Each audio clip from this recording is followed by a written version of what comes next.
Hey guys, it's Marc Marc Boucher-Colbert. We're here for another episode of It's in the Garden. It's in the garden with MBC. What's that all about? Anyway, you can see that it is, look at the sky again. Wasn't this the same thing I was doing last week? In fact, it's Friday. I'm almost with you live this week. If I would have waited one more day, I could have been live. I have been waiting to shoot this video to get some clear skies, to get some nice sun, to get some dry weather. It hasn't come. It is very lightly raining right now, very almost a mist. So I just decided, let's just go do this. It's not going to get any better. Literally, we had these beautiful 3 or 4 suns out at the end of the week going into the Easter weekend, and then they just kept getting pushed back. It's always the way in the spring, bait and switch. Anyway, I'm here today to talk to you about when to transplant, when to direct seed, what are the differences, and why do you want to do this? And today it's so important that I made up some little note cards. There's so much to share, and I want to get it all down. So I'm using these blank poker cards, which are actually playing cards, poker-sized playing cards. They're actually great for taking notes, and the key word for today is it depends. Okay, so there's no hard and fast answer. There's very few things that I will only transplant or only direct seed. I'll mention some of those as we go along in the video. But for most vegetable crops, it's either or. By transplant, I mean raising something indoors and then putting it in the ground. And by direct seed, I mean just taking the seeds and dropping them into the earth, right? Even here you can see there's a little something funky. These are radishes, but they're actually sprouted. We're going to talk about that in a minute too, toward the end of the video. Anyway, let's get down to it. I want to review some of the pros and cons of direct seeding and transplanting with you, so you'll be able to think this through on your own as well and make the decisions about whether you want to direct seed something. In other words, take it right out of the seed packet and put it into the earth, or purchase a transplant or grow your own and then put those in the ground at the appropriate time.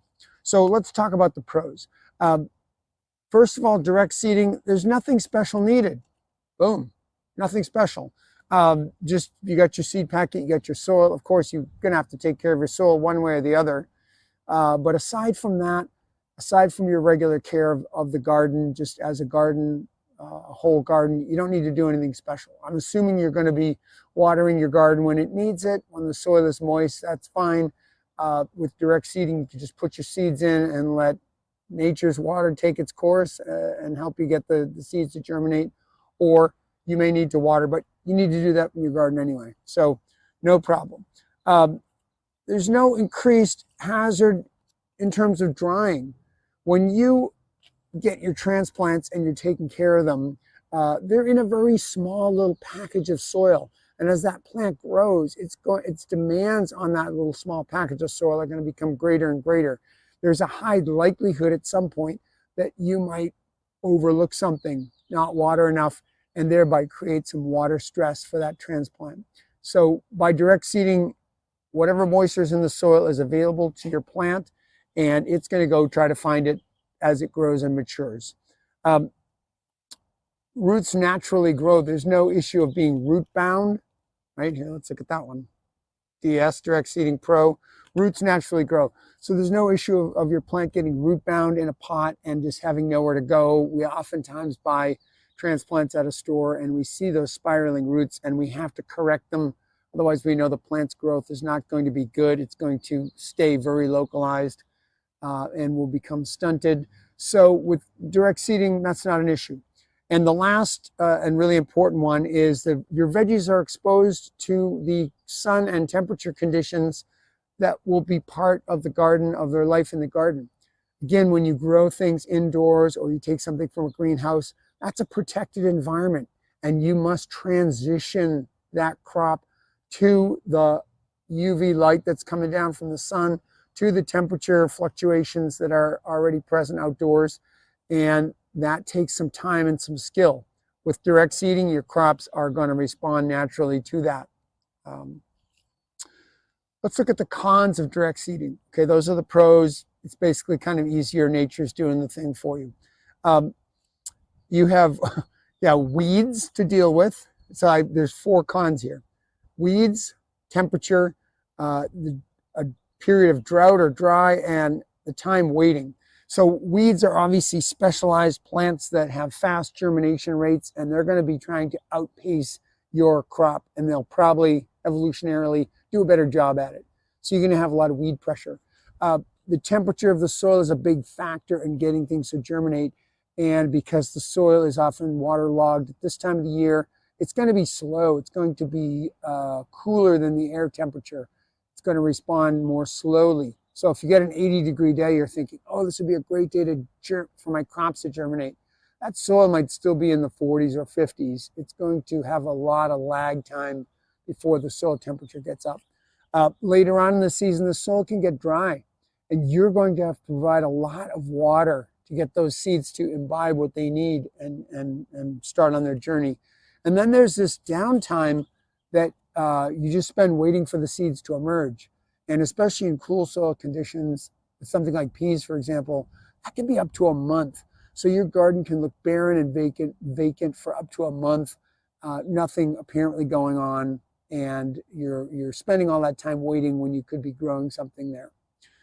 All right, let's switch over to transplanting. The pros are you get an early start in the season, and that can be either convenient or essential. What do I mean by that? Convenient is like, hey, I have lettuce and I'd like to get my lettuce out a month early. I can get a head start on things that way. Essential is I've got tomatoes, I've got peppers, I've got eggplants. I got things that if I direct seed them, they're going to grow, but they're not going to mature enough fruit in my climate. They're not going to have a long enough growing season to mature and ripen their fruit. So even though I can plant them from seed in the garden and eventually they will sprout, they don't have a long enough growing time. I'm not going to get what I want out of that. Whereas lettuce, something like lettuce, I could put it in the ground and I am going to get what I want out of that eventually. So we grow certain things in transplants like tomatoes, eggplants, and lettuce because it's essential to get the fruit that we want if we're in a northern climate, and other things like lettuce just because it's convenient. This is a great part of the Transplant Pro, you get an Instagarden, and that's a succession aid. Well, what do I mean by those two things? Well, first of all, you can go from having bare earth 1 minute to having a full planted garden the next. That's kind of fun. Instant transformation. You take stuff that's been growing somewhere else and you just put it in to your garden and now it's growing there. Instant. Also, succession aid. In our gardens, it's very advantageous to keep crops growing as continuously as possible. We don't have a lot of downtime if we want high production. So in order to do that, when we're pulling out one crop, imagine having something else that's already growing that we can put in its place. Of course, we could put seeds there, but then again, there's going to be some lag time for those seeds to germinate and get up to a place where they can start to fill in the garden and make it look good and productive and full. So if you have something that's already been grown and you can just pop it in, so much the better, so much the faster. You can use less seeds when you transplant. In other words, you can, when you direct seed, you have to overseed in order to account for some that aren't going to make it. When you transplant, even if some don't make it, you're not planting those in. You're only taking the ones that succeeded. And again, you can, because conditions are so ideal generally where you're growing them as transplants, either indoors or in a greenhouse, you're going to get a much greater germination of the seeds that you do plant. So you don't have to plant as many. So it's a little more economical. The other thing is too, by planting a bigger plant, you can overcome, I didn't make a card for this, but I just thought of it. You can overcome some of the hazards that can attack or destroy young seedlings. I'm thinking of predators and some of the mollusks and some of the arthropods that love to devour our crops just as they're coming up. Sometimes we never really even see them. And we think, what happened? Am I a bad gardener? How come I'm not getting a good result? Well, something may be mowing your crop down right as it emerges. And when you have a transplant, you've got that much of a stronger plant, a head start to get going. Let's talk about the cons, because transplanting has some cons too, some disadvantages. Materials, time, watering, and dedicated space. You've got to have all the stuff that's needed, everything from the potting soil, the various kind of trays and pots, those have costs. Your time to take care of things, the dedication to water, and then the dedicated space. I'm having this problem right now with peppers. I plant 10 or 15 seeds in a pot, and then those all have to be transplanted into other pots. So basically, every pot of peppers that I plant for indoor growth expands 15 times. I need 15 times more space at this point in the season. That's a big problem. The transitions that are required with transplants, as I mentioned before, when you have your young seedlings just coming up from the soil, they naturally accustom themselves to the fluctuations of temperature and the intensity of the UV. But when you've brought a plant that's been protected and babied essentially from a protected environment outside, you have to transition it both to the level of sunlight and to the temperature fluctuations. So that may mean a lot of shuttling back and forth on your part. Let's talk about, a couple of different ways. You've seen this.